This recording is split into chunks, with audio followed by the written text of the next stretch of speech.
모태솔로지만 연애는 하고 싶어해 조욱형 PD가 자기가 좋아하는 김여명으로부터 숨기 위해 풀숲 사이로 은폐했던 노재훈에 대해 이야기했습니다. 넷플릭스 오리지널 예능 모태솔로지만 연애는 하고 싶어해 조욱형, 김노은, 원승재 PD는 31일 오전 서울 종로구 모처의 한 카페에서 IMBC 연애와 만나 인터뷰를 진행했습니다. 이날 원승재 PD는 모태솔로지만 연애는 하고 싶어를 준비하며 가장 초점을 둔 부분이 무엇이냐는 물음에 설렘을 드리는 게 가장 큰 목표였다. 그런데 늘 우리의 예상을 비껴가더라라고 답하며 첫째 날에도 밤 11시가 되니 다들 잠을 자러 들어가고 이튿날엔 롤러장에 갔는데 서로 말 한마디를 안 섞더라. 촬영을 하며 이게 모태솔로의 특징이구나 깨달았다. 아마 시청자분들도 공감하셨을 거다. 예고편 공개됐을 땐 진짜 모태솔로가 맞아? 이런 반응이 대다수였는데 첫 주차 에피소드가 공개되니 모두 이해하시더라. 저희 역시 제작진의 입장에서 출연자들이 모태솔로로 보일 수 있도록 노력했던 것 같다라는 비화를 들려줘 웃음을 자냈습니다. 김노은 PD도 마찬가지로 여러 가지 데이트 스폿을 준비했는데 아무도 쓰지 않아 당황했다고 공감하면서 스폿 데이트를 구성한 이유도 이 때문이었다. 출연자들에게 이런 데이트 공간이 있으니 쓸 수 있는 공간은 다 쓰라고 알려주기 위해서였다. 출연자 모두가 너무 다 착해서 제작진 없이는 뭘 해야 할 생각을 못하더라. 여명씨처럼 상대를 데려가 대화를 할 수도 있었는데 늘 구석으로 몰아놔야 활약하더라라고 이야기했습니다. 방송활동을 하지 않는 일반인을 주인공으로 내세운 만큼 예측할 수 없는 사건들이 다수 발생했고 재윤의 은폐신 역시 이 과정 중 탄생한 것이었습니다. 조욱현 PD는 출연진들이 마이크를 차고 있어서 방송에는 쓰러지는 소리가 크게 담겼는데 현장에선 바람 소리 때문에 하나도 안 들렸다. 저 소리를 듣고 어떻게 모르지? 라는 의견도 있던데 지나가던 여명 지연씨는 그곳에 사람이 있을 거라 생각하지도 못했다. 우리 역시 카메라 감독님이 저거 사람 아니야? 라고 해서 발견할 수 있었다. 처음엔 술 먹고 쓰러진 줄 알았는데 나중에 보니 여러 사연이 있더라 라고 비하인드를 밝혔습니다. 이를 들은 원PD는 재윤씨가 눕는 순간을 제대로 캐치하지 못했다. 누워있는 걸 발견한 건데 개인적으로는 그쪽에 카메라가 한 대밖에 준비되어 있지 않아 아쉬웠다. 언덕에 높낮이가 있어서 재윤씨는 여성 출연자들을 바라보고 여성 출연자들은 못 보는 구조였는데 그런 느낌을 담지 못해 아쉬웠다 라고도 붙였고 김 PD도 자세히 보시면 카메라 감독님의 다급한 앵글이 보인다. 우리끼리도 무슨 일이 생긴 건 아닐까 하며 무척 놀랐던 기억이 있다 라고 첨언했습니다. 이들이 예상하지 못한 부분은 또 있었습니다. 바로 매기, 이승찬, 김미지의 활약. 프로그램 중반에 투입돼 물을 흐리는 매기처럼 강렬한 존재감을 발휘하는 타 연애 프로그램의 매기들과는 달리 두 사람은 다소 소극적인 면모만을 보여줘 아쉬움을 자아낸 바입니다. 이에 대해 조 PD는 우리가 미스한 부분이다. 다른 분들에 비해 늦게 투입돼 진행되고 있던 타임라인을 따라가야 하는 입장이었는데 그런 부분에 있어 어려움을 많이 느끼신 것 같다. 우리 역시 주목해야 할 서사가 있기 때문에 방송에 많이 담지 못했는데 그런 면에서 두 분께는 미안한 감정이 있다라고 솔직하게 답했습니다. 김 PD의 경우 우리가 간과한 건 매기들도 모태솔로라는 점이었다. 조금 더 많은 고민은 했어야 한다고 본다. 또 편집에 배려가 없었다는 평가에도 동의한다. 분명 제작진의 실수다라고 이야기했습니다. 모태솔로지만 연애는 하고 싶어는 연애가 서툰 모태솔로들의 인생 첫 연애를 돕는 메이크오버 연애 리얼리티 예능으로 지난 29일 두 커플을 탄생시키며 종영했습니다. 모태솔로지만 연애는 하고 싶어의 제작진이 화제를 모은 하정모 박지연 커플의 키스신에 대해 말했습니다. 넷플릭스 오리지널 예능 모태솔로지만 연애는 하고 싶어의 조욱형, 김노은, 원승재 PD는 31일 오전 서울 종로구 모처의 한 카페에서 IMBC 연애와 만나 인터뷰를 진행했습니다. 이날 현장에선 인터뷰 시작과 동시에 최근 방송에 담겨 엄청난 화제를 모은 하정목 박지연 커플의 키스신에 대한 질문이 몰아쳤습니다. 김노은 PD는 우선 우리가 정목지연 커플에 특전을 준 건 아니었다. 방송에 담겼듯 세 개의 각기 다른 장소를 준비했고 우리 역시 세 커플이 1박 2일 데이트에 떠날 거라 예상했는데 놀랍게도 한 커플밖에 성사되지 않았다. 우리도 예상 밖이었고 놀랐다. 그래서 더 정목지연 커플에 시선이 집중된 게 아닐까 싶다라고 강조했습니다. 이어 김 PD는 키스신에 대해선 사실 연애 프로그램에서 키스신이 나온 게 처음은 아니다. 돌싱글즈에서도 나온 적이 있는데 그 주인공이 모태솔로라 더 충격이 큰 것 같다. 개인적으론 20대 후반의 남녀가 연애를 시작함에 있어 나올 수 있는 자연스러운 모습 중 하나라 생각했다. 감정의 허칠한 표현이지 않냐. 편집을 하면서도 자연스러운 부분이라 생각해 특별히 더하거나 빼지 않고 솔직하게 담으려 했다라고 말했습니다. 이를 들은 조욱경 PD 역시 모태솔로 분들이다 보니 빠르게 감정이 쌓인 게 아닐까 하는 의견이다. 사랑을 하다 보면 나오는 자연스러운 애정 표현이지 않냐. 타이밍의 문제라 생각하는데 그래서 편집하면서도 이상하다 느껴지는 부분은 없었다. 라는 소신을 밝히면서도 다만 놀랍다는 반응엔 공감이 간다. 예전에 보법이 없는 연애라는 식의 멘트를 한 적이 있는데 갑자기 축지법을 써서 놀랐다. 그래도 지금 생각해보면 이해되는 부분이 많기에 보시는 분들도 아름답게 봐주시길 바란다라고 이야기했습니다. 모태솔로지만 연애는 하고 싶어는 연애가 서툰 모태솔로들의 인생 첫 연애를 돕는 메이크오버 연애 리얼리티 예능으로 지난 29일 두 커플을 탄생시키며 종영했습니다. 모태솔로지만 연애는 하고 싶어의 제작진이 출연자의 근황을 들려줬습니다. 넷플릭스 오리지널 예능 모태솔로지만 연애는 하고 싶어의 조욱형, 김노운, 원승재 PD는 31일 오전 서울 종로구 모처의 한 카페에서 IMBC 연애와 만나 인터뷰를 진행했습니다. 모태솔로지만 연애는 하고 싶어는 연애가 서툰 모태솔로들의 인생 첫 연애를 돕는 메이크오버 연애 리얼리티 예능 지난 29일 두 커플을 탄생시키며 종영했습니다. 다만 보통의 연애 프로그램이 그리고 현재라는 멘트와 함께 현실 커플 여부를 공개하며 막을 내리는 것과 달리 모태솔로지만 연애는 하고 싶어의 경우 현커 여부가 공개되지 않은 상황. 이왕을령 김노은 PD는 촬영이 끝난 지 10개월이 지난 상태라 이미 우리의 손을 떠난 상태다. 지금 시점으로는 그분들의 사생활이 있기에 말씀드리긴 곤란하지만 곧 본인들이 직접 현커 여부를 공개하지 않을까 싶다.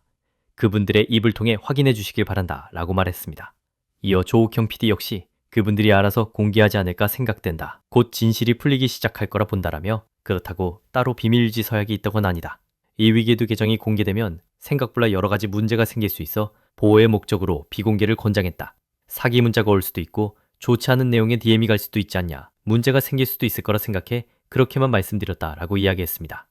이때 김 PD는 현 시점 기준으로 모태솔로에서 탈출한 출연자가 있다 해 시선을 끌었습니다. 그는 다른 분들의 경우 사생활 문제가 있어 공개하기가 곤란하지만 한 분의 경우 본인에게 허락을 받았다. 바로 노재윤 씨가 얼마 전에 연락을 시작했다. 출연자 중에서 만난 건 아니고 외부에서 만났다 하더라. 현재 2주 정도 됐다. 우리도 너무 기뻐하고 있는 상태다라고 해 환호를 이끌어냈습니다. 카더가든 씨에게 제가 애한테 뭘 가르친 거예요? 라고 소리를 한번 질렀던 적이 있습니다. 카더가든 씨 도대체 뭘 가르쳤냐는 얘기를 들었을 때 어떠셨어요? 저는 근데 애시당초에 이 친구들한테 별 기대가 없었어요. 그게 저는 무슨 말? 이 친구들이 무사하게 일정을 잘 소화하고 패널들의 친구들을 좀 너무한 거 아니냐 이런 거는 원망도 하게 되고 플러팅 기술, 네, 공 없는 저글링을 지금 알려주고 있는 거거든요. 우리 저기 카더가든 씨, 자, 이거 약간 러브버그처럼 이렇게 굉장히 짧게 정말 단 몇 시간밖에 헌팅이 안 되잖아요. 한 친구가 있습니다. 방산업체에서 일하는 그 친구는 연애 프로그램 최초로 식탐이이전했어요. 그 친구를 잘 주목해 주시면은. 고요. 카더가든 씨 멋져요. 인국씨 하트. 네. 썸 메이커스 섭외로 들어왔을 때 어떤 점에 끌려서 오케이를 하셨습니까? 이 구성 자체가 너무 신기하다는 생각이 들어가지고 이런 거라면 조금 저는 원래 연애 조언을 잘 못하는 편인데 저도 연애를 늦게 시작하기도 했고 나랑 시점이 비슷한 할 것 같다는 생각이 좀 들어가지고 하기로 했습니다. 일단 이런 연애 프로그램 굉장히 좋아하기도 하고 또 특히나 모태솔로라는 단어에 되게 꽂혔던 것 같아요. 처음이라는 것을 저도 해봤기 때문에 되게 공감할 수 있겠다라는 생각이 들었고 보시는 시청자분들도 본인들의 첫 연애나 첫 사랑 같은 것을 떠올리실 수 있을 것 같아서 흥미로워서 이렇게 참여하게 되었습니다. 처음에 메이크오버라는 시스템이 굉장히 되게 중요하고 좋았다라고 생각한 게 이 친구들을 미리 파악하고 나서 정말 그 안에서 사람과 사람에 대하는 어떤 대화나 용기나 이런 부분들이 확실하게 성장하는 것들을 명확하게 보이더라고요. 보면서도 저희가 그래 저 친구가 정말 대견하게 성장을 했구나. 그리고 나도 좀 많이 배운다라는 것들의 메시지가 명확하게 있는 부분들이 좀 좋았습니다. 네. 처음에 이제 어색하다 보니까 그들이 불편해하다 보니까 아직 매력이 안 드러나는 그런 친구들의 경우에는 좀 빨리 그 매력적인 모습이 드러났으면 좋겠다 싶으면서 응원을 하게 되기도 하고 봤는데 저도 제가 그렇게 팔이 안으로 굽을 줄 몰랐는데 보고 있다 보면 왠지 내가 담당한 친구가 더 잘 됐으면 좋겠고 꼭 여기서 모태솔로를 벗어났으면 좋겠고 하는 마음이 진심으로 이게 생기더라고요. 정말 학부모 상담회인 줄 알았어요. 녹화장이. 카더가든 씨에게 제가 애한테 뭘 가르친 거예요? 라고 소리를 한번 질렀던 적이 있습니다. 카더가든 씨 도대체 뭘 가르쳤냐는 얘기를 들었을 때 어떠셨어요? 저는 근데 애시당초에 이 친구들한테 뭐 별 기대가 없었습니다. 그게 저는 무슨 말? 이 친구들이 무사하게 일정을 잘 소화하고 무사히 이 솔로 캠프라 그래야 되나요? 거기서 무사히 잘 일정을 소화하기만을 바랬는데 연애 캠프 저희 예, 솔로 연애 캠프 캠프에서 예, 조기 퇴소하는 일 없이 무사하게만 좋은, 버텨달라. 무사하기만 이제 바랬는데 생각보다 또 재밌는 일들이 벌어지기도 해가지고 재밌었습니다. 저는. 결혼 얘기가 막 나오기까지 해요. 근데 저도 어렸을 때 생각해 보면 우리 손잡으면 결혼이었지. 네, 그냥 예. 무조건 막 결혼하면 어떻게 살아야 될까, 뭐 2세 이름은 뭘로 지어야 될까, 막 별의별 생각을 다 하잖아요. 그런 모습들을 보면서 아 나도 저랬었는데 이런 되게 공감을 하면서 봤던 것 같아요. 제가 딱 보면서 제 어릴 때 모습들이 굉장히 많이 봤어요. 어느 타이밍에 해야 하는지 그리고 어느 적정선까지 해야 하는지가 아 맞아 나도 저럴 때가 있었고 뭐 공감대가 좀 굉장히 컸던 것 같아요. 처음 연애할 때 막 무리한 건데 막 어떻게든 하고 싶어가지고 막 어필. 네. 안 되는 건데 그냥 솔직하게 말하면 되는데 잘 보이고 싶어가지고 뭐 작은 거짓말도 하고 그런 것들이 막 제 모습이 많이 생각이 났었습니다. 저도 첫 연애 때는 1순위가 그냥 연애였던 것 같아요. 사랑이었지. 네, 그러다 보니까 막 너무 과하게 화를 내기도 하고 때를 써보기도 하고 붙잡아도 보고 했던 그런 기억들, 막 눈물 팡팡 막 쏟아냈던 적 그런 것들이 생각이 나는데 확실히 우리 출연진들도 어마어마한 감정이 오고 가더라고요. 마음이라는 게 자기 마음대로 안 되고 그리고 또 그 마음의 표현이라는 게 머릿속은 다 정리가 됐고 마음에서는 이렇게가 확신이 되는데 입 밖으로 나오는 순간부터 정리가 안 되잖아요.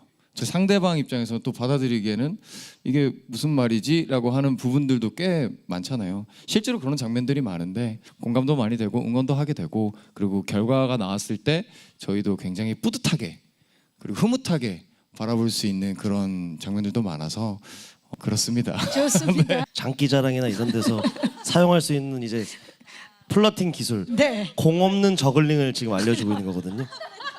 공 없는 저글링을 통해서 여성분들의 마음을 사로잡아라. 완벽한 조언이죠. 어떻게 영향을 끼쳤어요? 그게 좀 도움이 됐나요? 공 없는 저글링을 안 해서 저 친구가 아마 여기까지. 예. 그러면 신뢰가 안 된다면 우리 저기 가져가듯이. 자. 이거군요. 왜 공 없이 저글링을 하지? 너무 궁금한데 그런 걸 저는 이제 의도했죠. 예. 공 없는 저글링 같은 건 못 가르쳐 주셨잖아요. 네, 이길 수가 없죠. 우리 외모를 조금 바꿔보자라고 해서 제 스타일리스트 그리고 헤어쌤 직접 섭외를 해서 스타일링을 좀 접근을 했고 그리고 대화를 하면서 이 친구들이 가지고 있는 뭐 어렵게 생각하고 있는 부분이나 이런 부분들은 우리 제작진 분들이랑 좀 대화를 하면서 그 부분을 좀 집중적으로 같이 타겟팅을이라고 해야 될까요? 아무튼 한번 해봅시다라고 하면서 좀 했습니다. 제한적인 시간 안에서 좀 이루어져야 되잖아요, 사랑이. 그래서 이때 좀 망설임이 너무 길어지다 보면 타이밍을 놓치거나 할 수 있기 때문에 마음이 있는 상대가 생긴다 하면은 좀 적극적으로 표현을 해라라고 조언들을 좀 많이 해줬던 것 같아요. 시작 전에 그 친구들을 한 명씩 만나서 이 사람의 성향들을 파악하고 이제 우리는 결과를 계속 보고 있는 상황이다 보니까 마음이 많이 가긴 하더라고요.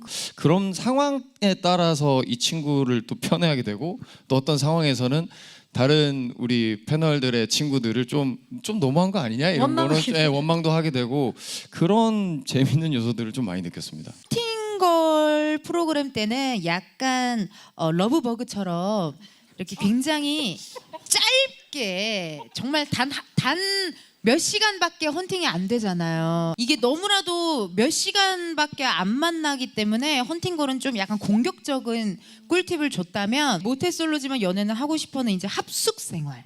정말 출연자들끼리 몇 날 며칠을 이제 오래 장기적으로 함께 지내기 때문에 좀 천천히 다가가는 방법을 많이 좀 제가 알려줬던 것 같아요. 모태솔로지만 연애는 하고 싶어해서만 볼 수 있는 명장면 하나씩 짧게 좀 꼽아주신다면. 한 친구가 있습니다. 방산업체에서 일하는 그 친구는 연애 프로그램 최초로 식탐이 좀 있어요. 그 친구를 잘 주목해 주시면은 그냥 그 친구는 카메라가 찍고 있다는 거를 잠시 잊고 식탐이 조금 있습니다. 한 여성 출연자가 자기가 좋아하는 남성 출연자에게 이제 루프탑으로 올라오라고 해서 자신의 마음을 고백하는 장면이 저 개인적으로는 되게 뭉클하고 정말 진정성이 느껴졌고, 아, 나라면 저렇게 진실되게 눈을 바라보고 내 마음을 저렇게 투명하게 다 온전히 고백할 수 있을까 할 정도로 저한테는 되게 의미 있고 명장면 중에 하나였습니다. 끝인사를 부탁드리겠습니다. 요즘 사실 볼 거는 진짜 많은데 뭔가 확 끌리는 게 없어, 그런 얘기를 참 많이 들었거든요, 주위에서도. 근데 저희 모태솔로지만 연애는 하고 싶어는 1화 보시면 쭉쭉쭉쭉 결말까지 함께 달리실 수 있을 것 같아요. 그 친구들이 하는 어떤 행동들과 이런 것들이 많이 공감을 느끼실 수 있을 거예요. 저는 재미에 굉장히 엄격한 사람인데 정말 새롭네요. 예, 새롭긴. 이거 재밌습니다. 예, 추천드립니다. 네.